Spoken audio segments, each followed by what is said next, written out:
the other thing that I'll mention is, I'm not, I think this is probably true for all fan bases, but I think Oklahoma's a little bit extra, when it comes to these things. When things are going bad, a coach needs to go.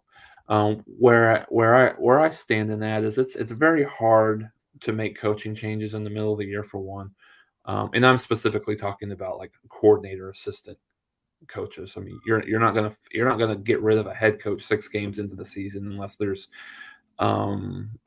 like big problems outside of what we're seeing, even outside of the football field.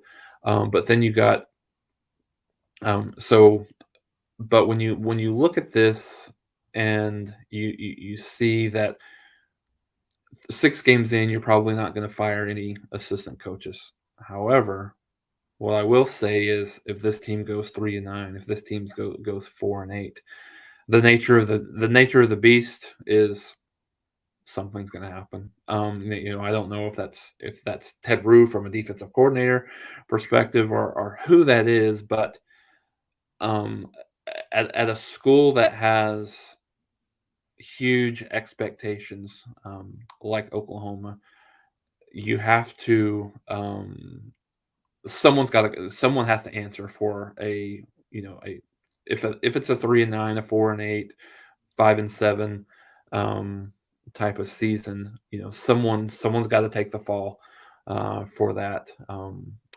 And so I don't know who that will be, if it will be someone, but it will, if this continues, it will probably happen, just because a down season for this team, most thought was 7-5. If you have a lot of injuries and a lot of just bad things happen, maybe 6-6, absolute worst case scenario. And so, like I said, this team, they're gonna have to very they're gonna have to overachieve, I think, based on the way they're playing now to get there.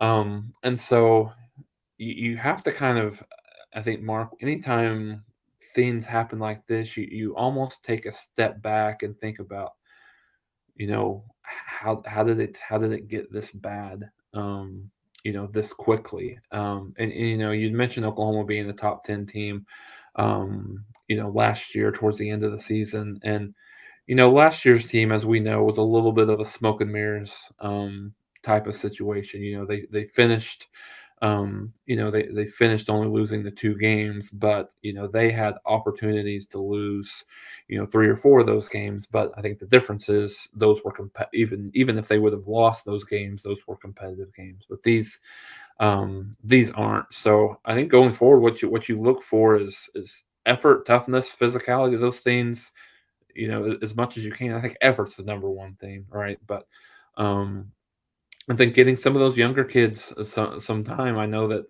I've heard, through some sources, that DJ Graham's moving to the offensive side of the ball. They're going to get some of these younger guys and guys that haven't played as much, more time in the defensive secondary. I think CJ Colden, the transfer from Wyoming, is probably gonna get in there and play a little bit more than he has been. Um, so yeah, I think it'll be intriguing to see how this continues to move forward. In what is unfortunately become more of a development type of season.